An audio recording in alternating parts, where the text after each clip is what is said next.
태양은 빛나고 들판은 푸르며 아이들은 마을 광장에서 웃고 있다. 평화롭고 안정된 세상처럼 느껴진다. 황하가 다시 범람해 모든 수확을 쓸어가기 전까지는, 변경에서 유목 약탈자들이 밀려오기 전까지는, 그리고 이 시기 전체가 부분적으로는 신화일지도 모르며 심지어 당신 자신의 존재조차 확실하지 않다는 사실을 깨닫기 전까지는 고대 중국에서 재앙은 예외가 아니었다. 그것은 상수였다.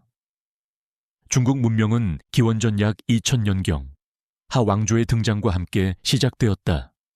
아마도 최초의 왕조였을 수도 있고 어쩌면 전설일 수도 있다. 그러나 그 뒤에 이어진 것은 수천 년 동안 반복될 하나의 패턴이었다. 강력한 지도자가 등장해 질서를 회복하고 고통을 덜어주며 백성의 충성을 얻는다. 시간이 지나면 같은 지배 가문은 점점 멀어지고 부패하며 사익을 추구하게 된다. 결국 민중의 분노가 폭발하고 왕조는 무너지며 그 순환은 다시 시작된다. 하는 상에게 자리를 내주었고 상은 청동주조를 완성하고 가장 이른 문자체계 중 하나를 발전시켰다. 시간이 흐르며 부패가 그들을 속부터 잠식했고 그들은 주에게 전복되었다. 주는 철기 기술과 새로운 철학 학파들을 도입해 중국 정치 사상의 토대를 놓았다. 그러나 그들의 권위는 서서히 분열되어 혼란으로 쪼개졌다. 그 혼란 속에서 진이 부상했다. 진은 무력으로 중국을 통일했다. 거대한 성벽을 쌓고 제도를 표준화했으며 돌로 된 군대를 남겼다.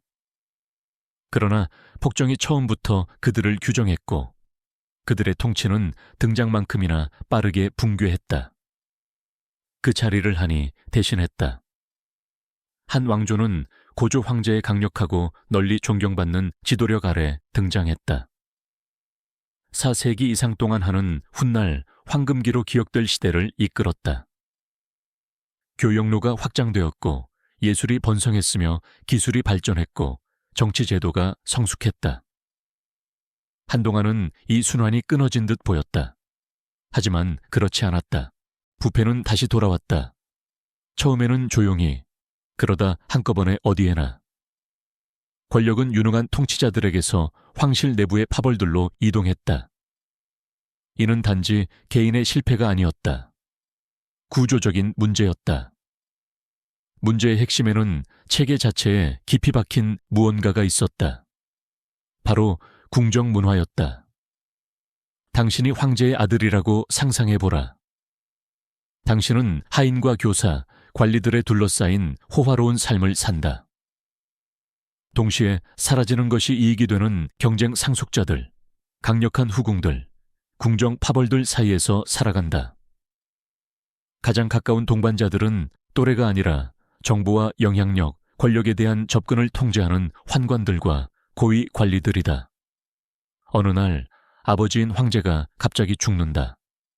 그리고 그 순간 당신은 왕위를 물려받는다. 이제 당신은 세상에서 가장 강력한 사람이 된다. 그리고 거의 즉시 당신의 이름으로 통치하고 결정을 형성하며 당신이 가진다고 여겨지는 권위를 서서히 속 비워갈 사람들에게 둘러싸인다. 순환은 다시 시작된다. 정복이나 반란이 아니라 조용히 궁전의 벽 안에서, 그리고 고대 중국에서 그 조용한 부패는 종종 어떤 침략군보다도 더 위험했다. 정말 자랑스럽구나. 하지만 잠깐, 너는 아직 아이에 불과하고 거대한 제국을 어떻게 다스려야 하는지 전혀 모르지 않니? 걱정하지 마라. 궁정에 있는 거의 모든 사람이 그걸 도와주고 싶어 하니까. 야, 기억나? 나 네 엄마 오빠야. 아무튼 네가 중국을 대신 다스려줄 사람이 필요하다고 들었어. 아니, 그러니까 중국을 다스리는 걸 도와주겠다는 말이야. 자, 여기 아이스크림 하나. 우리 잘 지내보자. 말도 안 돼, 친구. 우리는 네 평생 친구였고 네 개인 시종들이었어. 비록 우리에게 그게 없을지는 몰라도 중국을 다스릴 모든 권력을 우리에게 줘야 한다고 생각해. 아니, 너를 도와 중국을 다스리게 해 달라는 거지. 그렇다면 너는 누구의 영향을 받게 될까? 음모를 꾸미는 삼촌일까? 아니면 충성스러운 환관들일까? 한 왕조 말기에 이르러 연이은 어린 황제들로 인해 점점 더 많은 권력이 환관들의 손에 넘어갔다. 이제 그들까지 음모를 꾸미기 시작했다. 그들은 뇌물을 받고 관직을 나눠 주었고 자신의 부를 위해 가난한 백성들에게 무거운 세금을 부과했다. 네가 아이스크림을 먹고 있는 동안 궁정 안에서는 더 많은 권력과 부를 차지하기 위해 사람들이 서로를 실제로 죽이고 있었고 그 사이 밖의 농민들은 이렇게 말하고 있었다. 여기 가뭄이 2년째 계속되고 있다는 거 아세요? 여러분, 백성들은 생존을 위해 고군분투하는 동시에 환관 파버리 수영장과 알렉사까지 갖춘 호화 저택을 누리도록 하기 위해 무거운 세금을 내야 한다는 사실에 분노하지 않을 수 없었다. 마침내 자칭 도교 마법사가 나타나 이렇게 외쳤다. 우리가 이렇게 굶주리는 게 누구 탓인지 아느냐? 황제와 그 패거리다. 그들은 천명을 잃었고 황실은 멈추지 않는 분노의 심판으로 파괴되어야 한다. 그리고 이것도 한번 봐라. 어때? 뭔지 알겠어? 짜잔! 작은 고양이다. 저 작은 귀 좀 봐. 사람들은 그의 정치 철학을 사랑했다. 그는 토지 개혁을 약속했고 추종자들의 수는 빠르게 늘어났다. 그들은 무장하기 시작했고 노란 두건을 쓰기 시작했으며 아주 중독성 있는 구호도 만들어냈다. 184년 황건적의 난이 중국 전역에서 발발했고 수백만 명이 한 왕조에 맞서 봉기하자 수도의 조정은 패닉에 빠졌다. 내부 다툼에만 몰두하던 그들은 이렇게 거대한 반란에 전혀 대비하지 못했고 이를 처리할 능력도 없었다. 결국 제국 전역에 독립적인 군벌들을 불러 이 사태를 해결하게 해야 했다. 위대한 조조, 폭군 동탁, 유비, 송현, 그리고 내가 분명 제대로 발음하지 못할 수많은 중국 인물들이 전투에 참여했다. 이 군벌들은 각자의 지역에서 반란을 진압했고 수백만 명의 사상자가 나온 끝에 한 왕조는 큰 안도의 한숨을 내쉬었다. 하지만 그들이 깨닫지 못한 사실은 군벌들과 그들의 군대에 의존함으로써 제국에 대한 중앙 통제력이 크게 약화되었고 많은 군벌들이 이제 거의 완전히 독립적으로 행동하며 각자의 지역을 스스로 다스릴 수 있는 힘을 갖게 되었다는 점이었다. 다시 수도로 돌아오면 황제와 그의 아들이 조용히 대화를 나누고 있었다. 우리가 이런저런 일이 많았고 내가 너보다 수많고 정말 매력적인 새어머니들과 시간을 보내느라 바빴다는 건 알지만 이번 주말에 우리 둘이 낚시라도 한번 가는 게 어때? 아, 안 돼. 나 뇌 졸중이야. 그리고 또 한 명의 어린 황제가 즉위했다. 하지만 이번에는 환관 파벌이 아니라 이 어린 황제의 삼촌이 섭정이 되었는데 그는 마침 황실 군대의 수장이기도 한 하진이었다. 야, 난 저 교활하고 거짓말하고 속이는 환관들이 정말 싫다. 군벌 원소야. 어떻게 해야 할까? 다 죽여. 좋았어. 환관들을 죽이면 안 됩니다. 그들은 이 제국 통치에 필수적인 존재예요. 그리고 솔직히 말하면 그들이 저한테 돈을 많이 줘서 그렇게 말하는 겁니다. 에이, 좀. 안 돼. 그래서 하진과 원소는 황후를 설득하려면 더 강한 조치가 필요하다고 판단했고 결국 북서부에서 악명 높고 두려움의 대상이던 폭군적이고 비만한 군벌을 불러 그녀를 설득하게 했다. 그 남자가 바로 동탁이었다. 그는 군대를 이끌고 수도로 향했다. 얘들아, 하진이 우리를 죽이려고 한다는 소문을 들었어. 그럼 우리가 먼저 죽이면 되잖아. 그렇게 일이 벌어졌다. 그들은 하진의 누이에게서 온 것처럼 위조한 편지로 그를 궁으로 유인했고 도착하자마자 그의 목을 베어버렸다. 전부 죽여라. 황실 군대가 궁궐을 습격했고 환관들은 모조리 학살당했다. 여전히 가뭄과 기근에 시달리던 농민들은 이 광경을 보고 폭동을 일으키기 시작했다. 황제와 그의 동생은 불타오르는 수도를 버리고 도망칠 수밖에 없었다. 그리고 그때 두렵고 사악하며 폭군적이고 비대한 동탁이 도착했다. 그는 도시 밖 언덕을 헤매고 있던 황제와 그의 동생을 발견했고 상황이 이해되지 않았지만 어쨌든 황제를 데리고 수도로 돌아가 이렇게 말했다. 얘들아, 무슨 일이야? 수도가 불타고 있네. 그리고 말이야, 내 군대도 있고 황제도 내가 데리고 있어. 잠깐만, 수도가 불타고 있고 내 군대가 있고 황제도 내가 데리고 있잖아. 됐어. 너희 다 꺼져. 이제 내가 책임자다. 이렇게 해서 동탁은 황제의 섭정으로서 한 왕조를 지배하게 되었다. 그의 첫 번째 조치는 황제에게 이렇게 말하는 것이었다. 야, 개인적인 감정은 없는데 네 동생이 더 마음에 들어. 그래서 사실 황제는 네가 아니라 네 동생으로 할 거야. 너는 이제 가서 하고 싶은 거 해도 돼. 사실은 그래, 그게 더 낫다. 동탁은 철권으로 통치했다. 그는 하고 싶은 대로 다 했다. 군주제에는 아무 관심도 없이 모든 결정을 혼자 내렸고 반대하거나 이견을 보인 사람들은 죽였다. 그는 예법을 무시했고 황제를 알련할 때도 칼을 차고 들어가고 궁정에서 신발을 신고 다니며 황제의 침대에서 잠을 자기도 했다. 그리고 무엇보다도 최악이었던 건 황제 앞에서 걸어 다녔다는 점이었다. 원래는 종종 걸음으로 움직여야 했다.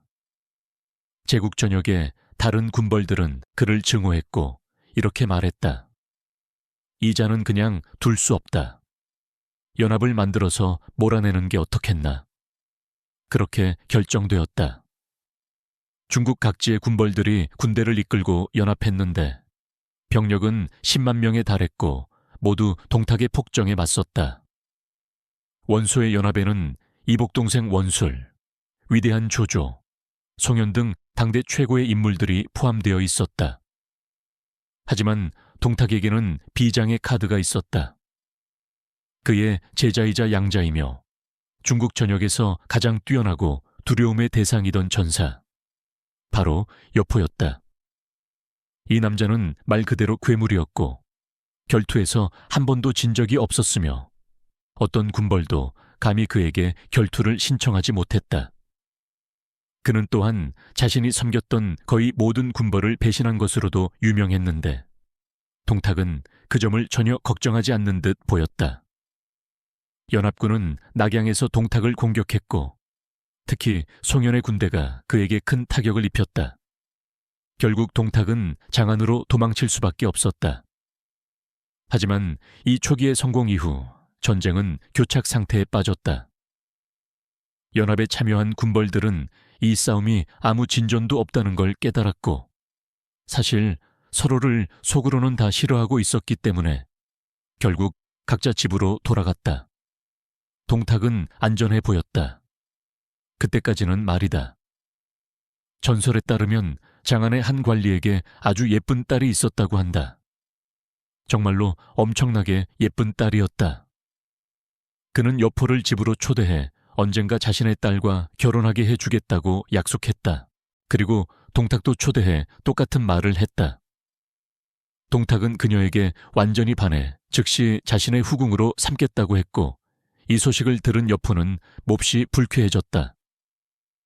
야, 여포의 여자를 빼앗았는데 괜찮겠어? 배신이 걔 취미나 다름없잖아. 여포가 나를 배신한다고? 말도 안 돼. 절대 그럴 리 없... 아, 망했다. 여포는 다른 관리들과 함께 폭군 동탁을 암살했다.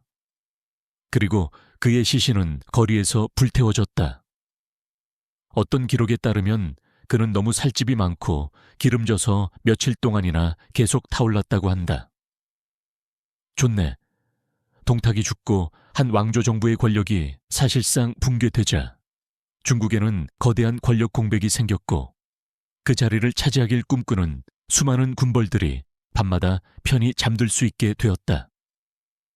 이렇게 해서 중국 전역이 광기와 혼란에 빠진 내전의 시대로 접어들었는데 등장인물은 너무 많고 배신은 넘쳐나며 전개는 너무 복잡해서 이 시기를 보면 왕좌의 게임, 이 마치 닥터 수스 동화책처럼 느껴질 정도였다. 하지만 이 시기가 얼마나 미치고 혼란스러웠는지 감을 잡기 위해 이걸 따라올 수 있는지 한번 보자. 준비됐나? 자, 시작하자. 자, 이것은 당시 한 왕조 말기의 군벌들을 대략적으로 나타낸 지도다. 이복 형제인 원소와 원술은 누가 가문의 대표 인물이 될지를 두고 권력 다툼을 벌이고 있었다. 원술은 북쪽의 군벌들, 그리고 동탁을 물리친 인물인 송현과 동맹을 맺었다. 원소 역시 남쪽의 유표, 그리고 뛰어난 전략가이자 장군이었던 조조와 동맹을 맺었다. 이 군벌들은 서로 싸우기 시작했고 조조는 주변에 남아있던 황건적 반란의 잔당들을 자신의 군대에 편입시키며 세력을 키워나갔다. 남쪽에서는 송현에게 일이 잘 풀리지 않았는데 그는 매복 공격으로 전사했다. 그래서 송현의 아들 손책이 뒤를 이었다. 그 다음 원소는 회수까지 밀려났고 손책에게 군벌 유강의 영토를 차지하라고 명령했다. 그러자 손책은 곧바로 동쪽으로 나아가 자신의 영토를 확보하기 시작했다. 조조의 가족은 바로 이 지역에 살고 있었는데 어느 날 그들이 살해당했다. 아, 이런. 조조는 그 지역의 태수를 범인으로 지목했고 잔혹한 침공을 감행하여 도시들을 약탈하고 10만 명이 넘는 민간인을 학살했다. 태수는 도움을 요청했고 매우 인기가 많고 호감 가는 군벌인 유비가 그를 돕기 위해 나섰다. 하지만 조조가 밖에서 싸우고 있는 동안 그의 봉어지에서는 반란이 일어났는데 주인공은 다름 아닌 여포였다. 조조는 급히 돌아와 여포를 격파했고 여포는 동쪽으로 도망쳤는데 그곳은 이미 유비가 물려받은 영토였다. 그러자 여포는 예상대로 유비에게 반란을 일으켰고 유비는 조조에게로 도망쳤다. 조조와 유비는 함께 여포를 공격해 격파했다. 여포는 조조에게 합류하겠다고 제안했고 조조는 그 제안을 고려했지만 그의 참모들은 이렇게 말했다. 안 됩니다. 이자는 자신이 섬긴 모든 사람을 배신해 왔습니다. 그래서 여포는 처형되었다. 그 다음 조조는 황제를 설득해 자신과 함께 살게 했다. 이제 그는 한 왕조 정부를 장악하게 되었고 이는 그의 동맹들에게 큰 질투를 불러일으켰다. 원술은 갑자기 스스로를 새로운 중 왕조의 황제라고 선언했다. 아무도 그것을 좋아하지 않았다. 그의 동맹들은 그와 관계를 끊었고 조정은 모두에게 그를 죽이라고 명령했다. 그는 형 원소에게 도망치려 했지만 가는 도중 병으로 죽었다. 손책은 그의 영토를 차지했지만 곧 암살당했고 동생 송원이 뒤를 이었다. 유비는 조조에게 반기를 들었지만 완전히 패배해 남쪽으로 도망쳤다.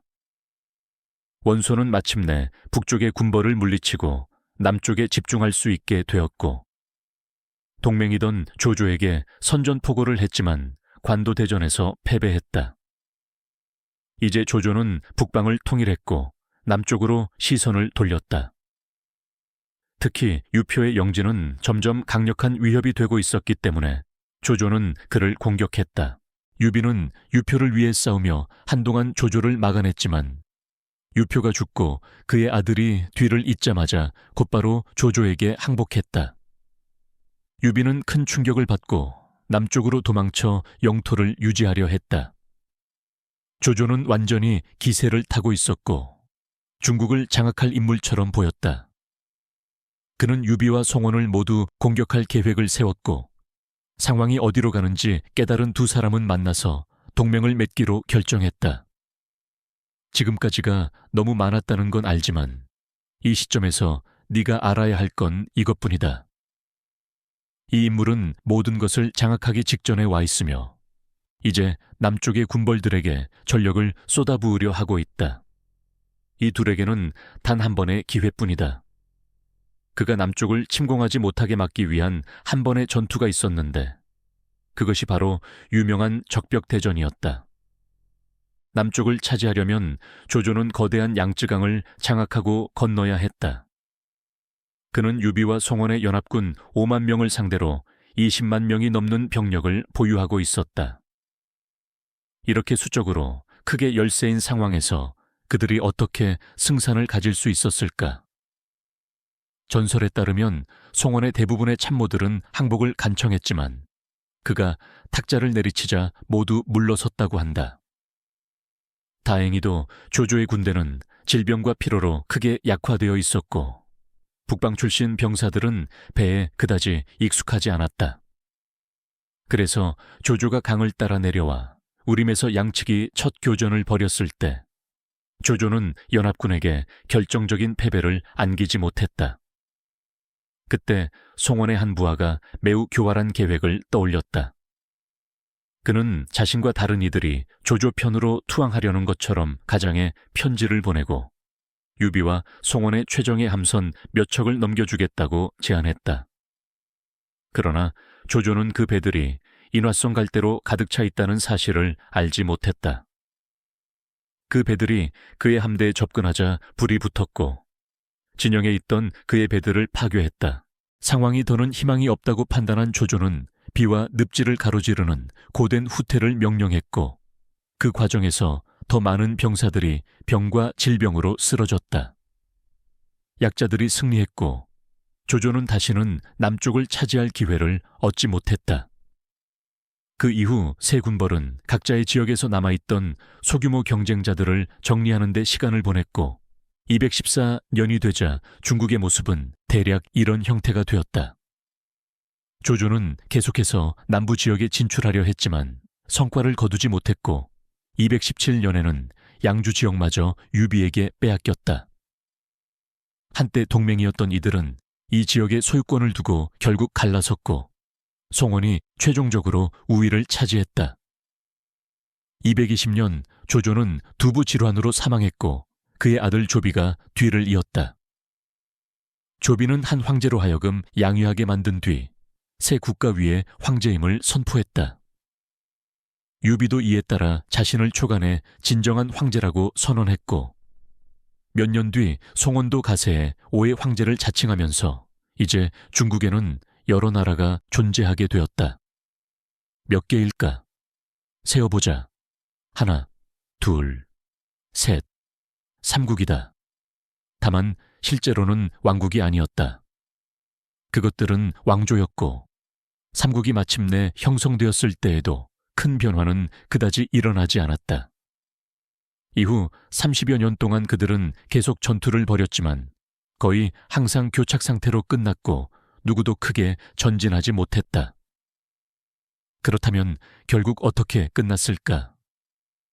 조조의 후손들이 마침내 중국을 통일하겠다는 그의 꿈을 실현했을까? 그렇지는 않았다.